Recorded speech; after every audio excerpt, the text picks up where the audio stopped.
Witam na kanale Telka24. Dzisiaj traktuję mini projektor firmy Strong. Jest to model N1. Jak tu widzicie, pudełko jest wielkości mniej więcej mojej dłoni. Tu mamy wypisane najważniejsze dane techniczne tego projektora. Jest to jasność 120 ANSI lumenów, rozdzielczość na temat 720p. Wielkość ekranu, jaką możemy uzyskać, to jest od 30 do 200 cali.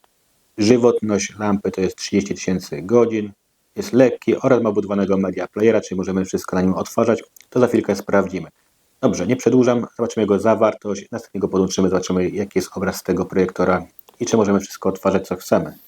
Tak, tu jest zawartość opakowania, mamy zasilacz, pilot, przewód HDMI oraz przewód do AV oraz sam projektor, jak widzimy, naprawdę jest niewielkich rozmiarów, jest wielkości moich dłoni.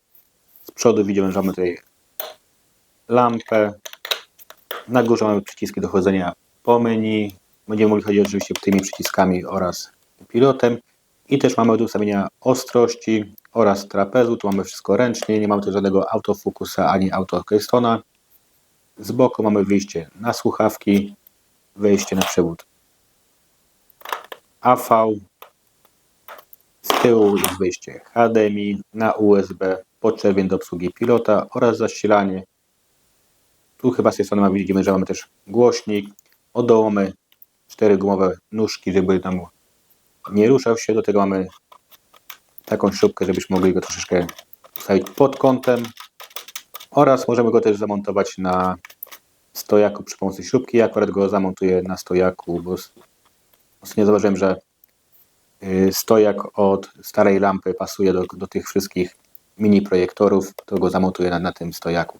Dobrze, nie przedłużam, podłączamy go do prądu, zobaczymy jaka jest jasność w ciągu dnia oraz przy zasłoniętych żaluzjach oraz czy łatwo się ustawia ostrość oraz trapez. Podłączyłem projektor do prądu, jak tu widzicie nie jest to projektor smart, mamy to po prostu wszystko ustawienia manualne, jeśli chodzi o ostrość oraz trapez. I tak samo nie ma tu żadnego wgranego systemu, jeśli chodzi o Android czy Android TV, ale z tego projektora zrobimy za chwilkę urządzenie smart. Jak widzicie, kot już czeka na swoje filmiki na YouTubie.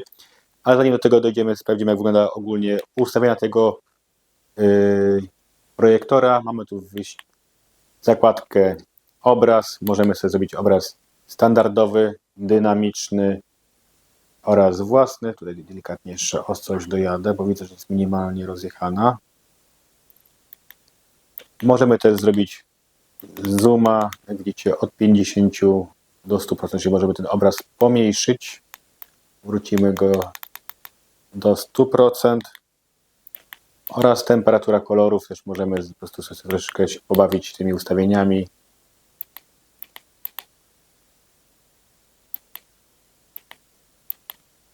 Akurat dla mnie te kolory najbardziej odpowiadają. Następna zakładka to jest muzyka, możemy troszeczkę te ustawienia tak samo zrobić pod sport, filmy standardowe. To zrobimy pod filmy.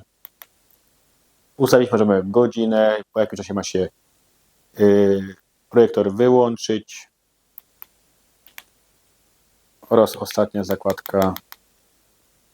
Możemy zmienić język. Mamy język niemiecki, angielski, hiszpański, francuski, włoski. Ale jak widzę języka polskiego nam brakuje, to zostawiamy przy języku angielski. Tak samo możemy ustawić, jak projektor ma być ustawiony, czy jest ustawiony przodem, tyłem, bokiem i tak dalej. Wrócimy do ustawień normalnych, możemy go ustawić fabryczne oraz możemy upgrade'ować oprogramowanie przez USB ściągając ze strony firmy Strong. Podłączyłem w tej chwili pendrive, zobaczymy co najbardziej nas interesuje, czy będzie odtwarzał jakiekolwiek filmy. Wchodzimy na dysk. Pendrive mam pojemność 64 GB, sformatowany NTFS, czyli nie musi być to FAT32. Tu wgrałem mu kilka filmików. Jak tu widzicie, jak dłużej przytrzymacie, to macie podgląd na ten film, jaki może się pojawić. Jak widzicie, film ma 8 GB, rozdzielczość 1920 na 1036, ale my zobaczymy akurat film. Jest to model SFT 423. Akurat mamy tu urządzenie tak zwane 3 w 1, ponieważ one... Jak tu widzicie, to jest filmik z mojego kanału, czyli to jest akurat T-Strong, tylko to jest akurat Android TV z tunerem DVB-T, DVB-C. Według mnie bardzo fajne urządzenie. Czyli widzimy, że filmiki możemy odtwarzać. Używane kanały telewizji kablowej oraz DVB-T2, czyli nasz smart telewizji naziemny. Za sekundkę zacznie to urządzenie wyglądać. Jeśli chodzi o głośność, jest według mnie wystarczająco na, powiedzmy, na pokój. Szkoda, że nie ma tutaj Bluetooth, żebyśmy mogli podłączyć głośniki z kina domowego, ale możemy podłączyć przez AV. Tu jak widzimy, filmiki działają. Zobaczymy, czy pojawią się jakiekolwiek zdjęcia. Tu też będą jakieś akurat zdjęcia. Może być. Po kolei zobaczymy, jak te zdjęcia się pojawiają. Jak tu widzicie, zdjęcie akurat jest. One same przeskakują. Nie musimy nic klikać. Dobrze, to co obiecałem kotu, zaraz zrobimy z tego projektora smart urządzenie. Do tego będziemy potrzebowali akurat drugiego stronga, ponieważ jest tu wejście HDMI, możemy to przełączyć z wyjścia USB na HDMI. To podłączymy akurat urządzenie SRT, strong SRT41 pod HDMI, a zasilanie weźmiemy z USB wbudowanego w projektor. Zobaczymy, czy się uda, czy nam wystarczy ten napięcie, że będzie to działało. Dobra, teraz na pilocie przyciskamy zmiana do sygnału. Możemy właśnie z USB przejść na HDMI. Zobaczymy, czy nam się stick uruchomi. Jak tu widzicie, mamy w tej chwili uruchomionego sticka. Możemy w tej chwili mieć urządzenie Smart TV, czyli mamy rzut obrazu z projektora, a jeśli chodzi o udostępnienie innych treści, mamy ze sticka. Tu akurat będzie Strong SRT41, to jest maleństwo, które możemy spokojnie wsadzić za telewizor. I żeby, jak cały czas możecie zobaczyć, kot stoi pod projektorem. On lubi te wszystkie filmiki dla kotów. Uruchomimy mu, będzie się pojawi jakaś reklama. Jak widzicie, po reklamie się pojawił już filmik dla kota.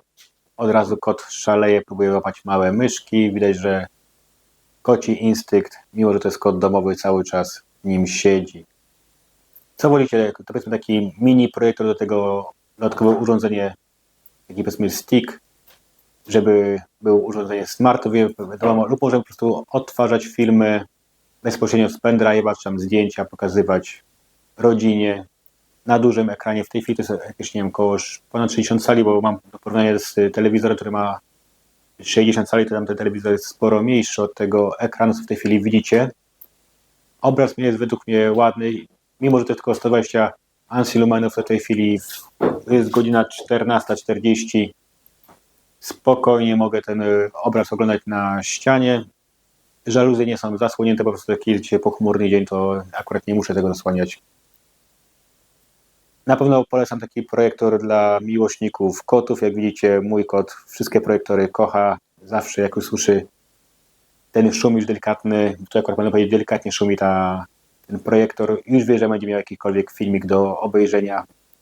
Jeśli Wam dzisiejsza krótka prezentacja mini projektora firmy Strong Model N1 podobała, dajcie łapkę w górę, piszcie komentarze, trzymajcie się,